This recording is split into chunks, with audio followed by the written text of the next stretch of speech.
Assalamualaikum warahmatullahi wabarakatuh. Subhanallah walhamdulillah wala ilaha illallah wallahu akbar. Alhamdulillahirabbil alamin. Segala puji bagi Allah yang telah memberikan nikmat yang begitu besar kepada kita, yaitu nikmat iman dan Islam, serta diberikan nikmat sehat sampai hari ini. Maka dari itu kita harus selalu mengucapkan apakah? Syukur alhamdulillah. Baiklah kakak solih solihah semuanya. Bagaimana nih kabarnya hari ini? Alhamdulillah, luar biasa. Allahu Akbar. Yes. Bagaimana kabar ayah bunda di rumah yang selalu setia membersamai kakak belajar? Bagaimana keadaannya? Alhamdulillah, luar biasa. Allahu Akbar. Yes. Alhamdulillahirabbil alamin. Mudah-mudahan kita selalu diberikan perlindungan, diberikan keselamatan dan dijauhkan dari musibah atau penyakit. Amin ya Allah ya rabbal alamin. Alhamdulillahirabbil alamin, kakak solih solihah semuanya. Tak terasa kita sekarang sudah menginjak ke semester 2 atau semester genap. Nah, di semester 2 ini, di semester genap ini para berpesan tingkatkan belajarnya, tingkatkan prestasinya, dan yang paling penting kakak selalu istiqomah dalam belajarnya, istiqomah dalam menghafalnya, dan yang paling penting istiqomah dalam sholat dan mengajinya. Nah, di semester genap ini kakak harus meningkatkan. Kalau di semester 1 kakak masih belum semangat untuk melaksanakan ibadah sholat wajibnya. Nah, di semester genap harus berpindah, harus berhijrah untuk lebih baik sholat 5 waktunya. Di semester 1 kakak masih belum semangat belajarnya, pindah di semester genap, kakak lebih semangat belajarnya.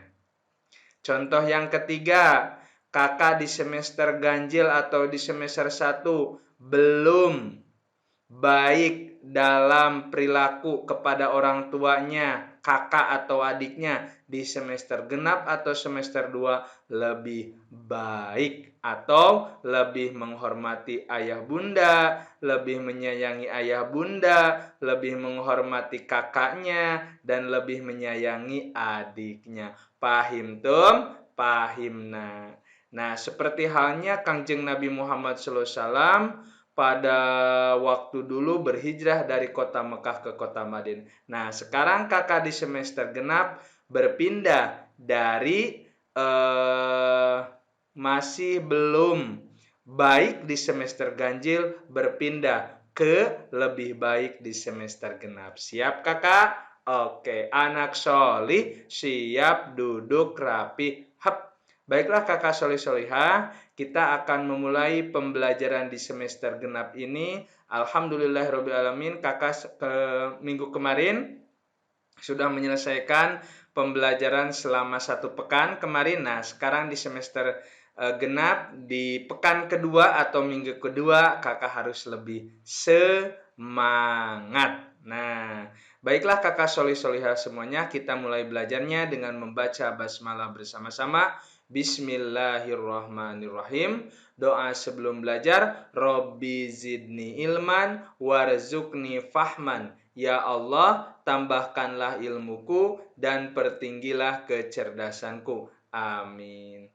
Baiklah kakak solih solihah semuanya, kita doakan dulu. Apabila ada ayah bunda kakak yang sakit, saudara kakak yang sakit, atau teman kita ada yang sakit, kita baca dulu surat Al-Fatihah bersama-sama. A'udzu billahi minasyaitonir rajim. Bismillahirrahmanirrahim. Alhamdulillahi Rabbil Alamin.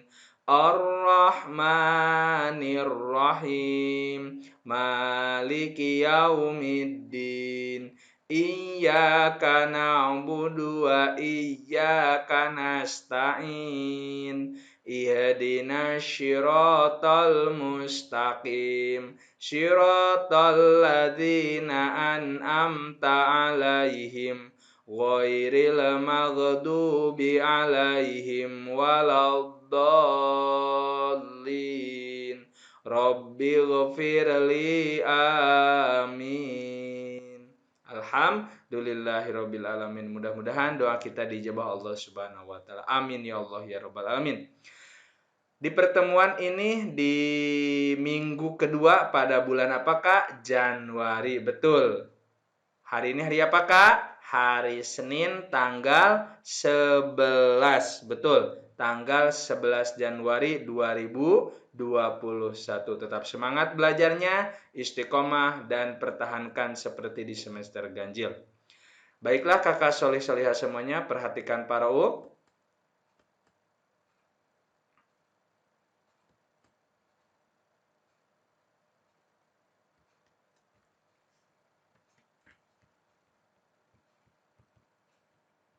Oke, masih bersama para U di tema 1E, pengalamanku, subtema 1, pengalaman masa kecilku. Nah, di semester genap ini kita akan mempelajari tematik itu tema 1E atau tema 5, tema 1F atau tema 6, tema 1G atau tema 7, dan terakhir tema 1H atau tema 8. Berarti ada 4 tema, sama seperti semester ganjil ada 4 tema. SDIT Auladi kelas 1 tahun pelajaran 2020-2021 SDIT Auladi. Perhatikan ya Kak. Di pembelajaran 4, 5, dan 6 pada mata pelajaran Bahasa Indonesia dengan KD 3.8 dan 3.11. Kemarin di hari Jumat kita belajar tematik Bahasa Indonesia juga, KD 3.8. Di materi kemarin ada apa ya? Ada pengertian pengalaman dan pengalaman masa kecil, kemudian kalimat pujian. Nah, sekarang pertemuan ini tujuan pembelajaran yang kita capai yang pertama, siswa dapat mengetahui tentang penggunaan kata tanya, huruf kapital, pengalaman yang menyenangkan, dan pengalaman tidak menyenangkan dengan benar. Nah, kalau kemarin kita mengetahui tentang pengalaman dan kalimat pujian. Sekarang kita lanjut ke kata tanya, penggunaan huruf kapital, dan pengalaman yang menyenangkan dan pengalaman tidak menyenangkan. Kita lanjutkan. Nah, semua orang pasti punya pengalaman, termasuk para up. Ketika waktu kecil juga, para up mempunyai pengalaman. Begitupun dengan kakak. Misalkan kakak waktu TK atau sebelum masuk TK, pasti mempunyai pengalaman tersendiri. Parup ingatkan, pengalaman apakah? Ayo, siapa kemarin yang masih ingat? Pengalaman adalah peristiwa yang pernah dialami. Nah, jadi sebuah peristiwa yang pernah kita alami pada waktu dulu. Itu disebut dengan pengalaman. Lanjut, pengalamanmu pasti banyak sekali kan? Ayo, pengalaman kakak pasti banyak ya. Coba ingat-ingat waktu TK, waktu umur 2 tahun, 3 tahun, 4 tahun, 5 tahun, 6 tahun. Pasti banyak sekali pengalaman kakak. Nah, tentunya kakak semuanya mengalami beberapa pengalaman yang sangat berkesan. Pastinya ya kak, waktu TK atau waktu sebelum TK kakak mengalami pengalaman yang sangat berkesan. Lanjut. Nah, pengalaman berkesan itu Kak, ada yang menyenangkan dan ada pengalaman yang tidak menyenangkan. Betul? Betul. Pengalaman itu ada yang menyenangkan, dan ada pengalaman yang tidak menyenangkan. Coba kakak ingat-ingat waktu TK atau sebelum masuk TK, apa ya pengalaman aku yang menyenangkan dan apa ya pengalaman aku yang tidak menyenangkan? Pasti ingat ya, pasti banyak sekali pengalaman kakak yang berkesan. Parop contohkan, lanjut. Nah, di sini Parop akan memberikan salah satu contoh pengalaman yang menyenangkan. Sama gak dengan pengalaman kakak? Nah, waktu itu di sini ada pengalaman yang menyenangkan ketika mendapatkan hadiah di sekolah. Nah, kakak berarti contohnya ketika kakak masih TK. Pernahkah kakak diberikan hadiah di sekolah? TK waktu dulu? Pastinya pernah. Yang selanjutnya, mendapatkan hadiah dari orang tua. Pastinya kakak juga pernah diberikan hadiah oleh orang tua. Nah, itu disebut dengan pengalaman yang menyenangkan. Selanjutnya, liburan bersama keluarga. Pastinya senang dan pastinya merupakan pengalaman yang sangat menyenangkan.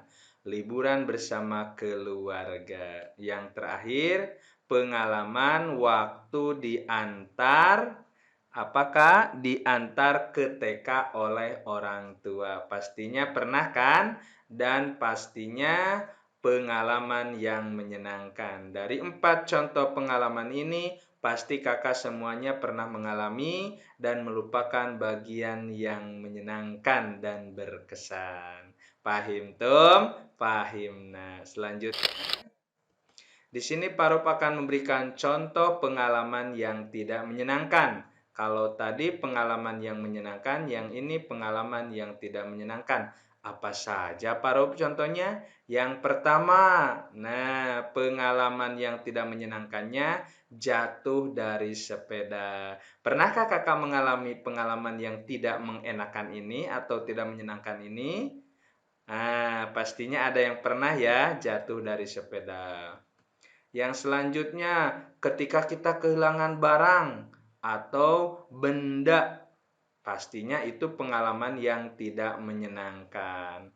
Tapi dari semua pengalaman ini kita tidak boleh apakah namanya? Tidak boleh marah atau tidak boleh mengeluh. Nah, yang selanjutnya, pengalaman yang tidak menyenangkan berikutnya ketika kita ditinggalkan atau kehilangan salah satu anggota keluarga. Pastinya pengalaman yang tidak menyenangkan. Insya Allah beberapa pengalaman yang tidak menyenangkan ini kita harus apakah tidak boleh marah, tidak boleh mengeluh. Ada hikmah di balik pengalaman yang tidak menyenangkan ini. Pahim, Tom? Pahim. Nah, Farouk juga pernah mengalami pengalaman yang tidak menyenangkan waktu kecil. Nah, oke. Selanjutnya, Kak, kita lanjut. Nah, pengalaman yang sudah kakak alami, semua itu bisa kakak ketahui dari beberapa hal. Apa saja ya? Kakak pasti tahu pengalaman-pengalaman itu atau pengalaman yang dialami itu kakak dari beberapa hal. Yang pertama apa para Up? Nah, dari apakah album foto? Nah, pastinya di rumah kakak ada album foto dan kakak pasti bertanya kepada ayah bunda tentang foto itu. Nah, pengalaman itu bisa kakak ketahui dari album foto yang diberitahu oleh ayah bunda. Selanjutnya dari mana lagi cerita ayah bunda? Nah, cerita orang tua. Biasanya orang tua atau ayah bunda kakak bercerita tentang pengalaman kakak waktu kecil diceritakan oleh ayah bunda. Yang selanjutnya dari apakah dokumentasi video, misalkan ayah bunda kakak menyimpan video kakak waktu kecil atau waktu TK kemudian didokumentasikan disimpan di HP atau bisa juga di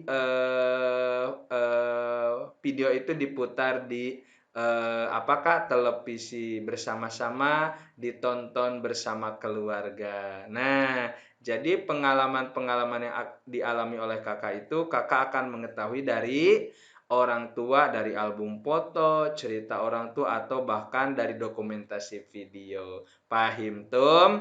Pahim. Nah, selanjutnya. Nah, untuk mengetahui segala pengalaman yang sudah terjadi, kakak bisa bertanya dengan orang tua atau anggota keluarga kakak. Saat bertanya, ingat jangan lupa harus menggunakan kalimat tanya. Kalimat tanya, kok aku baru dengar nih Pak kalimat tanya. Betul. Nah, kalimat tanya kita akan terus mempelajari di semester genap atau di semester 2. Pastinya kakak baru mendengar apa sih kalimat tanya itu? Makanya belajarnya harus sungguh-sungguh dan harus tanggung jawab. Kalimat tanya adalah kalimat yang digunakan untuk bertanya. Sekali lagi, kalimat tanya adalah kalimat yang digunakan untuk bertanya.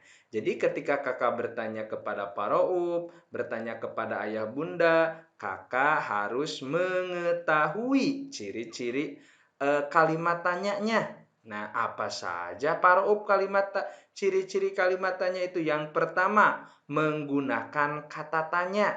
Nah, menggunakan kata tanya. Kata tanya itu apa saja Pak Roub? Nanti akan Pak Roub sampaikan.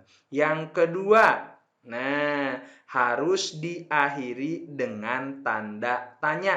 Yang pertama harus menggunakan kata tanya. Nanti di depan ada berapa kata tanya. Nanti akan Pak Rob jelaskan. Yang kedua harus diakhiri dengan tanda tanya. Tanda tanya itu seperti apa ya? Nih, seperti ini lambangnya. Coba kakak praktekkan di udara bersama Pak Rob. Ada tanda titik di bawahnya. Ulangi lagi. Lengkung ke kanan. Kemudian setengah lingkaran. Stop. Lalu garis lurus ke bawah. Kemudian bawahnya diberi tanda titik. Ulangi lagi. Ayo kita coba bersama-sama di udara. Lengkung ke kanan. Setengah lingkaran. Stop. Lalu garis ke bawah. Kemudian bawahnya diakhiri tanda titik. Nanti dipraktekkan kembali ya kak. Pahim Tum? Pahim. Nah, selanjutnya. Nah, kata Parop tadi, kata tanya itu ada berapa ya? Ada 7. Nah, 1, kata tanya apa? 2, kata tanya kapan? 3, kata tanya siapa? 4, kata tanya di mana atau kemana? Kelima, kata tanya berapa. Keenam, kata tanya bagaimana. Ketujuh, kata tanya mengapa. Nah, Pak Roub, apa sih kata tanya apa itu? Digunakan untuk apa? Atau fungsinya apa ya? Nah, kata tanya apa, kapan, siapa, di mana, atau kemana. Diulangi lagi ya, mohon maaf. Kata tanya berapa, kata tanya bagaimana, dan kata tanya mengapa. Yang pertama, kata tanya apa? Kata tanya apa itu apa sih Pak Roub? Kata tanya apa untuk menanyakan sesuatu atau hal. Sekali lagi, kata tanya apa untuk menanyakan sesuatu atau hal. Nah, yang selanjutnya, kata tanya kapan digunakan untuk menanyakan keterangan waktu. Nah, kapan kita mulai belajar? Nah, seperti itu ya. Itu untuk menanyakan keterangan waktu. Yang tadi untuk menanyakan suatu hal itu apa? Apa contoh? Nah, bisa juga ya.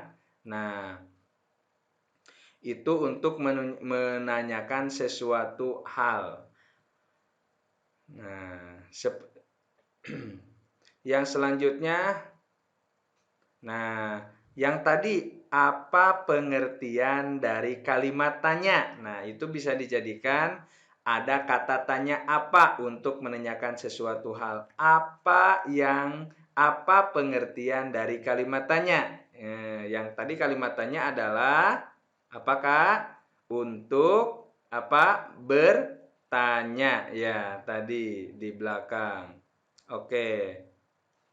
Yang selanjutnya, nah sekali lagi apa itu untuk menanyakan sesuatu hal. Apa pengertian kalimat tanya? Kalimat tanya adalah kalimat yang digunakan untuk bertanya. Nah, seperti itu. Jadi untuk menanyakan sesuatu atau hal. Yang kedua, kapan? Kapan itu untuk menanyakan keterangan waktu.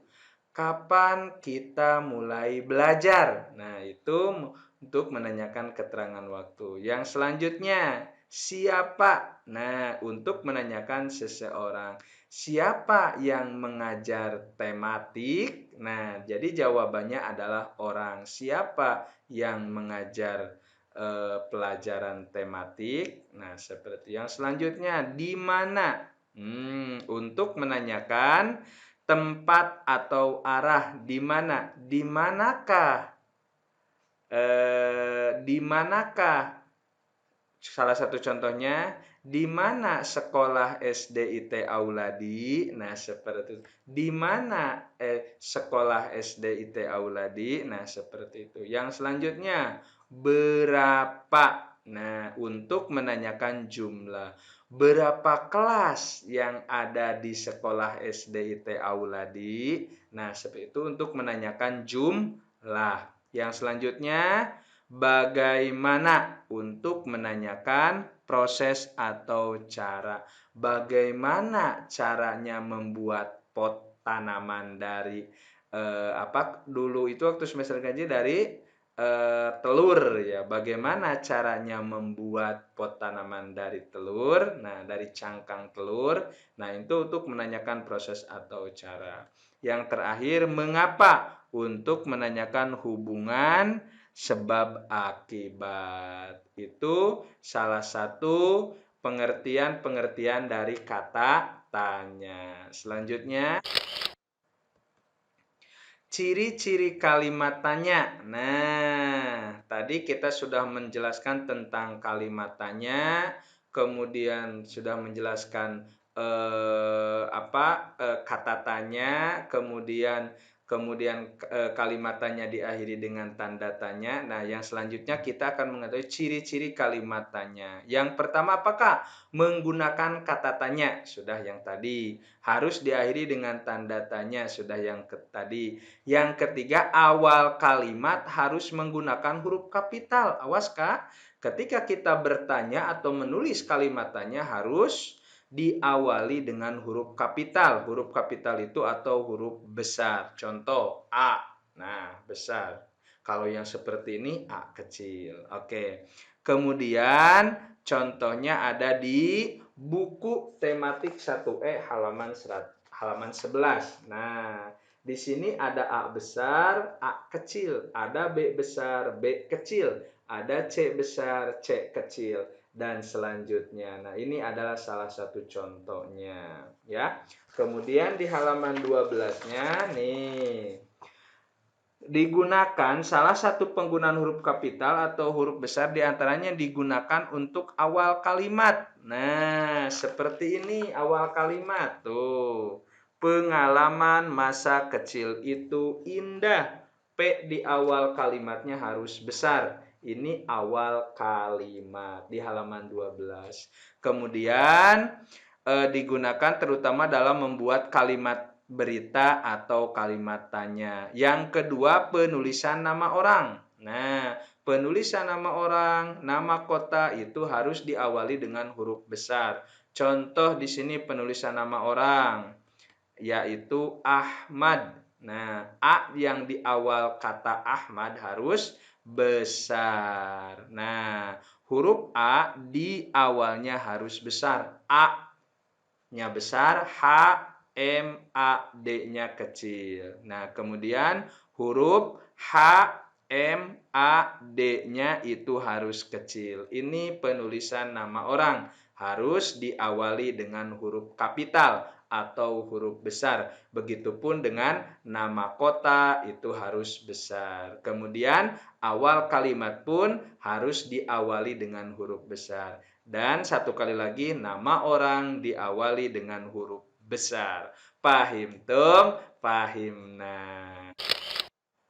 Oke, baiklah kakak solih-solihah semuanya. Untuk menjelaskan kembali atau mempelajari kembali, kakak bisa mempelajari dan membaca kembali di buku paket tema 1E, halaman 6, 11, 12, dan 22. Tidak dipoto dan tidak dilaporkan. Kemudian kakak kerjakan latihannya di buku paket tema 1E, halaman 7, halaman 12, dan halaman 23. Itu dipoto dan dilaporkan. Oke, sekali lagi, kakak bisa mempelajari di halaman 6, 11, 12, dan 22, tidak dipoto dan tidak dilaporkan. Kemudian latihannya dikerjakan halaman 7, 12, dan 23. Itu dipoto dan dilaporkan. Pahim tum? Pahim. Nah, alhamdulillah. Ya. Baiklah kakak solih-solihah semuanya, demikianlah pembelajaran tematik 1E yang bisa Parub sampaikan di mata pelajaran Bahasa Indonesia dengan KD 3.8 dan 3.11 di subtema 1, pembelajaran 4, 5, dan 6. Mudah-mudahan informasi dan ilmu pengetahuan yang bisa Parub sampaikan bermanfaat untuk kakak. Tetap semangat belajar di rumahnya dan jangan lupa dirapikan kembali peralatan belajarnya dan mengucapkan terima kasih kepada ayah bunda. Nantikanlah video pembelajaran dari Parub di mata pelajaran berikutnya. Tetap semangat, jaga diri dan kesehatannya, dan istiqomah belajar serta sholat 5 waktunya. Semangat kakak. Oke, kita tutup dengan membaca hamdalah bersama-sama. Alhamdulillahirabbil alamin.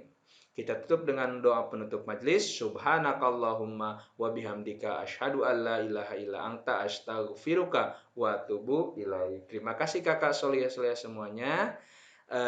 Kita akhiri pembelajaran hari ini dengan mengucapkan akhirul kalam. Assalamualaikum warahmatullahi wabarakatuh.